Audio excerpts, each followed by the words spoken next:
پیغمبر مومنوں پر ان کی جانوں سے بھی زیادہ حق رکھتے ہیں، اور پیغمبر کی بیویاں ان کی مائیں ہیں، اور رشتہ دار آپس میں کتاب اللہ کی روح سے مسلمانوں اور مہاجروں سے ایک دوسرے کے ترکے کے زیادہ حقدار ہیں، مگر یہ کہ تم اپنے دوستوں سے احسان کرنا چاہو۔ یہ حکم کتاب یعنی قرآن میں لکھ دیا گیا ہے۔ اور جب ہم نے پیغمبروں سے عہد لیا، اور تم سے اور نوح سے اور ابراہیم سے اور موسیٰ سے اور مریم کے بیٹے عیسیٰ سے، اور عہد بھی ان سے پکا لیا تاکہ سچ کہنے والوں سے ان کی سچائی کے بارے میں دریافت کرے، اور اس نے کافروں کے لیے دکھ دینے والا عذاب تیار کر رکھا ہے۔ مومنو، اللہ کی اس مہربانی کو یاد کرو جو اس نے تم پر اس وقت کی جب فوجیں تم پر حملہ کرنے کو آئیں تو ہم نے ان پر ہوا بھیجی اور ایسے لشکر نازل کیے جن کو تم دیکھ نہیں سکتے تھے، اور جو کام تم کرتے ہو اللہ ان کو دیکھ رہا ہے۔ جب وہ تمہارے اوپر اور نیچے کی طرف سے تم پر چڑھ آئے، اور جب آنکھیں پھر گئیں اور دل مارے دہشت کے گلوں تک پہنچ گئے، اور تم اللہ کی نسبت طرح طرح کے گمان کرنے لگے، وہاں مومن آزمائے گئے اور سخت طور پر ہلائے گئے۔ اور جب منافق اور وہ لوگ جن کے دلوں میں بیماری ہے کہنے لگے کہ اللہ اور اس کے رسول نے تو ہم سے محض دھوکے کا وعدہ کیا، اور جب ان میں سے ایک جماعت کہتی تھی کہ اے اہل مدینہ، یہاں تمہارے ٹھہرنے کا مقام نہیں، تو لوٹ چلو، اور ایک گروہ ان میں سے پیغمبر سے اجازت مانگنے اور کہنے لگا کہ ہمارے گھر کھلے پڑے ہیں، حالانکہ وہ کھلے نہیں تھے، وہ تو صرف بھاگنا چاہتے تھے۔ اور اگر فوجیں اطراف مدینہ سے ان پر آ داخل ہوں، پھر ان سے خانہ جنگی کے لیے کہا جائے تو فوراً کرنے لگیں،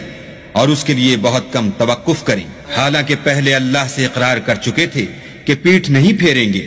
اور اللہ سے جو اقرار کیا جاتا ہے اس کی ضرور پرسش ہوگی۔ کہہ دو کہ اگر تم مرنے یا مارے جانے سے بھاگتے ہو تو بھاگنا تم کو فائدہ نہیں دے گا، اور اس وقت تم بہت ہی کم فائدہ اٹھاؤ گے۔ کہہ دو کہ اگر اللہ تمہارے ساتھ برائی کا ارادہ کرے تو کون تم کو اس سے بچا سکتا ہے، یا اگر تم پر مہربانی کرنی چاہے تو کون اس کو ہٹا سکتا ہے۔ اور یہ لوگ اللہ کے سوا کسی کو نہ اپنا دوست پائیں گے اور نہ مددگار۔ اللہ تم میں سے ان لوگوں کو بھی جانتا ہے جو لوگوں کو منع کرتے ہیں اور اپنے بھائیوں سے کہتے ہیں کہ ہمارے پاس چلے آؤ، اور لڑائی میں نہیں آتے مگر کم، یہ اس لیے کہ تمہارے بارے میں بخل کرتے ہیں۔ پھر جب ڈر کا وقت آئے تو تم ان کو دیکھو کہ تمہاری طرف دیکھ رہے ہیں، اور ان کی آنکھیں اسی طرح پھر رہی ہیں جیسے کسی کو موت سے غشی آ رہی ہو۔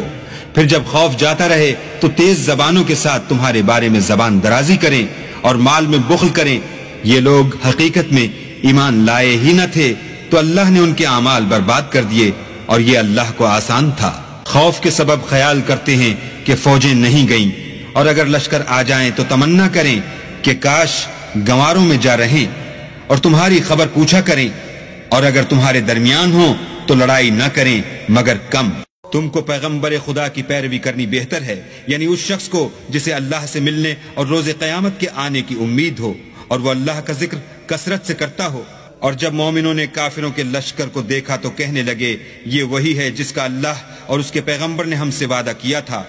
اور اللہ اور اس کے پیغمبر نے سچ کہا تھا، اور اس سے ان کا ایمان اور اطاعت اور زیادہ ہو گئی۔ مومنوں میں کتنے ہی ایسے شخص ہیں کہ جو اقرار انہوں نے اللہ سے کیا تھا اس کو سچ کر دکھایا، تو ان میں بعض ایسے ہیں جو اپنی نظر سے فارغ ہو گئے، اور بعض ایسے ہیں کہ انتظار کر رہے ہیں، اور انہوں نے اپنے قول کو ذرا بھی نہیں بدلا، تاکہ اللہ سچوں کو ان کی سچائی کا بدلہ دے، اور منافقوں کو چاہے تو عذاب دے یا چاہے تو ان پر مہربانی کرے۔ بے شک اللہ بخشنے والا مہربان ہے۔ اور جو کافر تھے ان کو اللہ نے پھیر دیا، وہ اپنے غصے میں بھرے ہوئے تھے، کچھ بھلائی حاصل نہ کر سکے، اور اللہ مومنوں کو لڑائی کے بارے میں کافی ہوا، اور اللہ طاقتور اور زبردست ہے۔ اور اہل کتاب میں سے جنہوں نے ان کی مدد کی تھی ان کو ان کی قلعوں سے اتار دیا اور ان کے دلوں میں دہشت ڈال دی، تو کتنوں کو تم قتل کر دیتے تھے اور کتنوں کو قید کر لیتے تھے، اور ان کی زمین اور ان کے گھروں اور ان کے مال کا اور اس زمین کا جس میں تم نے پاؤں بھی نہیں رکھا تھا تم کو وارث بنا دیا، اور اللہ ہر چیز پر قدرت رکھتا ہے۔ اے پیغمبر، اپنی بیویوں سے کہہ دو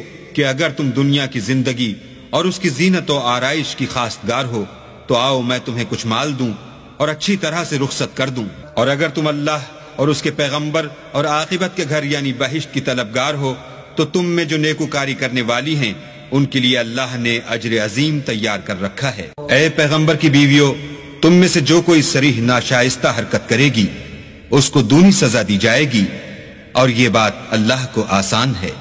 اور جو تم میں سے اللہ اور اس کے رسول کی فرما بردار رہے گی اور عمل نیک کرے گی اس کو ہم دونا ثواب دیں گے، اور اس کے لیے ہم نے عزت کی روزی تیار کر رکھی ہے، اور جو تم میں سے اللہ اور اس کے رسول کی فرما بردار رہے گی اور عمل نیک کرے گی اس کو ہم دونا ثواب دیں گے، اور اس کے لیے ہم نے عزت کی روزی تیار کر رکھی ہے۔